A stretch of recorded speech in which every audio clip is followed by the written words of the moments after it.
in the heart of Nigeria's deadliest jungle called Barugu Forest. A mission went horribly wrong. 50 men lost, betrayed by the very command they swore to follow. When one soldier dared to speak the truth, it cost him everything. His freedom, his family, his future. But some battles are fought not with weapons, but with resilience. Can one man rebuild what was taken from him? Can courage rewrite a tragic fate? This is the story of betrayal, sacrifice, and redemption. The mission that changed everything, coming soon. That night, as the family sat down to a simple meal of rice and beans, John listened to Halima recount their struggles. She spoke of how Amina had started hawking snacks to help with expenses, how the church had paid Musa's school fees, and how they had often gone without food. "I wrote letters, John," Halima said, her voice breaking. "I sent them with soldiers, going back to Maiduguri, hoping they would find you. But we rarely got replies. I didn't know if you were alive or dead." "I'm sorry," John said, his voice thick with guilt. "I failed you." "You didn't fail us," she said firmly. "You fought for what was right, and you came back." For the first time in years, John allowed himself to hope. He resolved to rebuild his family's life, no matter how difficult it might be. But the challenges were just beginning. The days that followed, John Adisa's return were a mix of joy and harsh reality. His family was whole again, but the scars of the past 6 years ran deep. The children were thrilled to have their father back, but they had grown used to life without him. Little Ibrahim, born after John's imprisonment, barely recognized him. John realized he had to rebuild not just his life, but also his place in his family. The first challenge was financial. The Nigerian army had stopped paying John's salary the moment he was court-martialed. His years of service and the sacrifices he had made were ignored. Despite being exonerated, the army offered no compensation, no apology. One morning, John dressed in his old civilian clothes and walked to the local army office. The officers there recognized him, but their expressions were guarded. "I'm here to speak about my benefits," John said calmly. "Sergeant Adisa, you were discharged after the trial," the officer in charge replied. "There are no benefits." John's fists clenched, but he held his temper. "I was cleared of all charges. I spent years in prison for a mistake the military made, and now I'm left with nothing?" The officer shrugged. "You can file an appeal, but you know how slow the system is." John walked out, frustration burning in his chest. He had fought for his country, bled for it, and yet he was discarded like a broken weapon. Back home, Halima suggested they speak to the church. "They've helped us so much already," she said. Reluctantly, John agreed. The church pastor welcomed them warmly and listened as John explained his situation. "Brother John," the pastor said, "you've been through much, but God has preserved you for a reason. We will help where we can. I will speak to a friend who owns a construction company. Perhaps they can offer you work." The next week, John started as a laborer at the construction site. It was backbreaking work, a far cry from his military days, but it put food on the table. Halima also started sewing clothes to earn extra income. Slowly, they began to rebuild. One evening, as John sat with Amina helping her with her schoolwork, she looked up at him and said, "Baba, are you sad? You're not a soldier anymore." John paused. "I miss it, Amina. I miss the honor of serving. But I'm grateful to be here with you and your brothers. That's what matters now." However, the fight for justice wasn't over.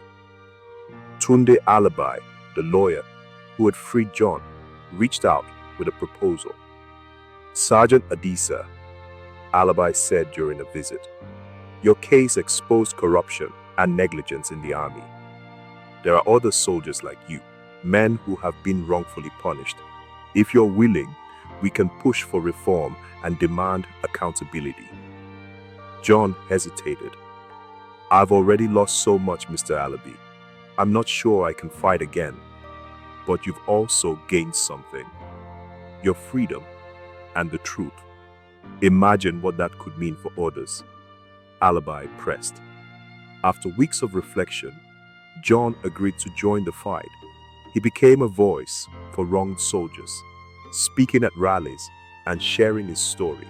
His courage inspired others to come forward, and slowly, the military was forced to acknowledge its failures. But the road was long, and the scars of Barugu forest would never fully heal.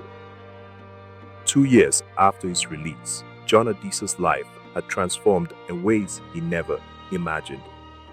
Though his days as a soldier were behind him, he found a new purpose, fighting for justice on behalf of those who had been silenced by the same system that nearly destroyed him.